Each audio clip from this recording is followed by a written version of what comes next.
بسم اللہ الرحمن الرحیم۔ الصلاۃ والسلام علیک یا رسول اللہ، الصلاۃ والسلام علیک یا حبیب اللہ، الصلاۃ والسلام علیک یا خاتم النبیین، الصلاۃ والسلام علیک یا رحمت للعالمین، الصلاۃ والسلام علیک یا جد حسن والحسین۔ السلام علیکم، میرا نام ساجد اشفاق ہے، میں اکثر آپ سے بات چیت کرتا رہتا ہوں۔ آج میری تقریر کا مقصد کراچی کے مسائل کے اوپر بات کرنا ہے۔ کراچی جو پاکستان کا معاشی ہب ہے، کراچی جو پاکستان کا دل کی دھڑکن ہے، اس کے مسائل حل نہیں ہو رہے۔ پاکستان کے سب سے بڑے شہر کے مسائل، روڈز کے مسائل، سیوریج کے مسائل، نوکریوں کے مسائل، لا اینڈ آرڈر کے مسائل، یہ تمام مسائل کراچی کے لیے ایک بہت درد سر بنے ہوئے۔ میں کہنا یہ چاہتا ہوں کہ کراچی کے عوام، پاکستان جو ایک منی پاکستان ہے، یہاں پر ہونا یہ چاہیے تمام لوگ ایک پلیٹ فارم پہ جمع ہوں، یہاں کے تمام سٹیزن اپنی ایک آرگنائزیشن بنائیں، وہ آرگنائزیشن نان پولیٹیکل بیس پہ ہو، جس کا نام national council for civil liberties ہو، جس میں تمام شہری جو یہاں کے شہری ہیں، اس میں چاہے مہاجر ہو، سندھی ہو، پنجابی ہو، بلوچ ہو، پٹھان ہو، گلگتی ہو، کشمیری ہو، سب شامل ہوں، اور وہ کراچی کے مسائل کے لیے ایک پلیٹ فارم پہ جمع ہوں۔ اسکولوں کے مسائل ہوں، ٹرانسپورٹ کے مسائل ہوں، اس کے لیے وہ اپنے گلی محلے میں ایسے لوگ بنائیں، ایسے آرگنائزیشن بنائیں، اور مل بیٹھ کے ان مسائل کو حل کرنے کے لیے تگ و دو کریں، اور وہ گلی گلی، محلہ محلہ ان چیزوں کو موبلائز کریں جو کراچی کے مسائل ہیں، اور تمام لوگ، تمام شہری یہ مل کر اس بات کا فیصلہ کریں کہ ہم ووٹ اس جماعت یا اس پارٹی کو دیں گے جو کراچی کے مسائل کو حل کرے گی۔ اگر ہم اس طریقے سے چلیں گے، کراچی کے مسائل کے لیے، کراچی کے بچوں کے مسائل کے لیے، خواتین کے مسائل کے لیے، بوڑھوں کے مسائل کے لیے اگر ہم آگے بڑھیں گے، تو جب جا کر تمام سیاسی پارٹیاں ہماری معاملات کو سمجھیں گی۔ ادروائز کراچی کے عوام نے دیکھ لیا کہ انہوں نے پی ٹی آئی کو اتنی ساری سیٹیں جتوائیں، لیکن اس کا کیا رزلٹ نکلا؟ کراچی کے کوٹا سسٹم کے اوپر ایم کیو ایم اور پی ٹی آئی نے مل کر اس پہ کمپرومائز کیا، ان لوگوں نے مل کر اس پہ سائن کیے۔ مردم شماری کے اوپر سوائے سیاست کے اور کچھ نہیں ہو رہا۔ 3 کروڑ کی آبادی والا یہ شہر نہیں، یہ ایک ملک ہے۔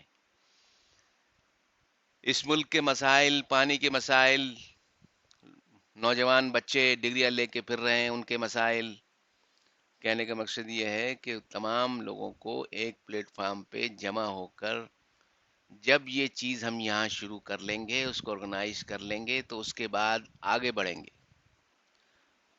بڑھیں گے انشاءاللہ، اور ان مسائل کے تدارک کے لیے ہم تن گوش رہیں گے۔ کہنے کا مقصد یہ ہے کہ جب تک کوئی ایسا مسئلہ نہیں ہے جو حل نہ ہو سکے، لیکن عوام کو، پورے ملک کے عوام کو ایک پلیٹ فارم پہ جمع ہونا چاہیے، وہ ہے لوگوں کے حقوق۔ کبھی ہمیں اسلام کے نام پر لوگ ووٹ لے لیتے ہیں، کبھی جمہوریت کے نام پر ووٹ لے لیتے ہیں، کبھی کسی نعرے پہ ہمیں اکٹھا کر لیا جاتا ہے، اور اس کے بعد وہی ایلیٹ کلاس عوام کا استحصال کرتی ہے۔ عوام کو، پورے ملک کے عوام کو، لاہور، کراچی، ملتان، اسلام آباد، پنڈی، 90% لوگ پریشان ہیں۔ صرف 10% وہ ایلیٹ کلاس ہے جو جاگیردار ہے، جو سرمایہ دار ہے، جو بیوروکریٹ ہے، سول اور ملٹری بیوروکریٹس ہے، عوام کو بیوقوف بنانے کا سارا سامان ان کے پاس ہے. تو عوام کو ایک پلیٹ فارم پہ جمع ہونا پڑے گا، عوام کو اپنے مسائل کے لیے ایک ہونا پڑے گا. جب تک عوام اپنے مسائل کے لیے، اپنی ایجوکیشن کے لیے، اپنے ہیلتھ پرابلم کے لیے ایک پلیٹ فارم پہ نہیں آئیں گے، ان کے مسائل حل نہیں ہو. تو فار فرسٹ ایگزامپل ہمیں کراچی سے یہ کام شروع کرنا چاہیے، تاکہ ارباب اختیار کو یہ پتہ لگے کہ یہ لوگ منظم ہیں، ان کو اپنے شعور، اپنے حقوق کا شعور ہے، اپنے مسائل کو حل کروانے کا ان کو طریقہ آتا ہے. تو جب تک ہم ایک نہیں ہوں گے، جب تک ہم اپنے دماغ کے اندر، اپنے دل کے سلیٹ کو صاف نہیں کریں گے کہ صرف ہمیں ایک قوم بننا ہے، ہم نے تقسیم نہیں ہونا زبان کی بنیاد پر، نسل کی بنیاد پر، قومیتوں کی بنیاد پر، بلکہ ہمیں ایک ہونا ہے اپنے حقوق کی بنیاد پر، اپنے مسائل کی بنیاد پر. جب تک ہم یہ نہیں کریں گے، 72-73 سال پاکستان کو بنے ہوئے ہو گئے، وہی لوگ چہرے بدل بدل کے، پارٹیاں بدل بدل کے ہمارے پہ حکمران رہے ہیں اور حکمران رہیں گے. تو یہی ایک فارمولہ ہے، یہی ایک بہت آسان فارمولہ ہے کہ سب لوگوں کو ایک پلیٹ فارم، اور وہ پلیٹ فارم حقوق یا موت. یا تو حقوق دو یا ہم لڑیں گے، اپنے حقوق کے لیے لڑیں گے، ہم اپنے حقوق کے لیے آخری دم تک لڑیں گے، اپنے مسائل کے حل کے لیے، اپنے بچوں کے بہتر مستقبل کے لیے، اپنے مسائل کے حل کرنے کے لیے ہم لڑیں گے. تو یہی ایک فارمولہ ہے جو ایران کے انقلاب میں آیا، جو فرانس کے انقلاب میں آیا، جو رشیا کے انقلاب میں آیا، جو محمد عربی صلی اللہ علیہ وآلہ وسلم نے غریبوں، کسانوں، دہقانوں کو ایک پلیٹ فارم پہ جب اکٹھا کیا. تو نبی کریم صلی اللہ علیہ وسلم واحد ہستی ہیں کہ جو دونوں محاذوں پہ، مذہبی اور سیکولر محاذوں پہ وہ کامیاب رہے. دنیا کی واحد ہستی نبی کریم صلی اللہ علیہ وسلم کی ذات ہے کہ جنہوں نے غریبوں کو، مزدوروں کو، کسانوں کو بڑے بڑے سرداروں کے ساتھ بٹھا دیا. ایک کی سب میں کھڑے ہو گئے محمود و ایاز، نہ کوئی بندہ رہا نہ کوئی بندہ نواز.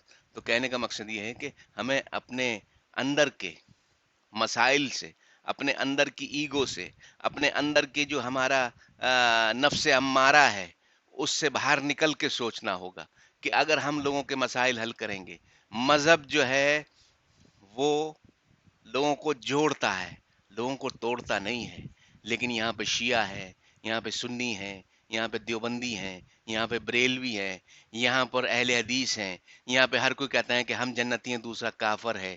یہ چیزیں اگر ہم نے ختم نہ کی، مذہبی انتہا پسندی ہم نے ختم نہ کی، نسلی امتیاز ہم نے ختم نہ کیا، تو ہم اسی طرح لڑتے لڑتے اور پتہ نہیں کہاں پہنچ جائیں گے. تو ایک ہونے کے لیے ہمیں، جس کا جو مذہب ہے، جس کا جو مسلک ہے، وہ اس پہ رہے. ہمیں ہمیں کسی چینج کرنے کی ذات اللہ کی ہے یا محمد رسول اللہ کی ہے، اور کوئی کسی کو چینج نہیں کر سکتا. اللہ چاہے تو وہ چینج کر سکتا ہے، لیکن اچھی بات کریں، سچائی کی بات کریں، دیانت کی بات کریں، صداقت کی بات کریں، شرافت کی بات کریں.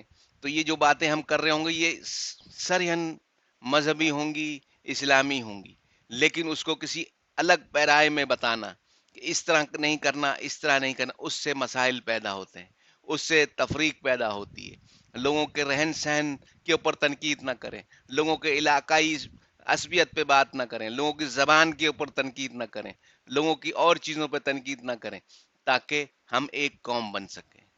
ان مسائل کا حل، پاکستان کے مسائل کا حل، غریب عوام کے مسائل کا حل، کسانوں کے، مزدوروں کے، عورتوں کے، بچوں کے مسائل کا حل صرف ایک پلیٹ فارم ہے کہ حقوق حاصل کرنے کے لیے ہمیں جہاں تک جانا پڑے ہم جائیں. میں یہ سمجھتا ہوں کہ پاکستان کی عوام بہت باشعور ہے، لیکن ان کو آٹا، چینی، دال، چاول، معاش کے مسئلے میں ایسا پھنسا دیا گیا ہے کہ وہ اتنے ٹینشن میں ہے کہ وہ کچھ اور سوچ نہیں سکتے. میرا پیغام انسانیت ہے، میرا پیغام محبت ہے، جہاں تک پہنچے. لیکن میں یہ سمجھتا ہوں کہ میری اس آواز کو عوام میں ضرور پذیرائی ہوگی، اور عوام ضرور اس کو سمجھیں گے اور محسوس کریں گے کہ میں وہی بات کر رہا ہوں کہ جس میں حقوق کے بغیر نہ آپ زندہ رہ سکتے ہیں، نہ آپ آگے بڑھ سکتے ہیں، نہ آپ کے بچوں کا فیوچر محفوظ ہو سکتا ہے۔ تو اگر ہم آگے نہ بڑھے، نہ ہوئے، تو ہمارے اوپر دوسری قومیں محکوم ہو جائیں گی، حکمران ہو جائیں گی، ہم محکوم ہو جائیں گے۔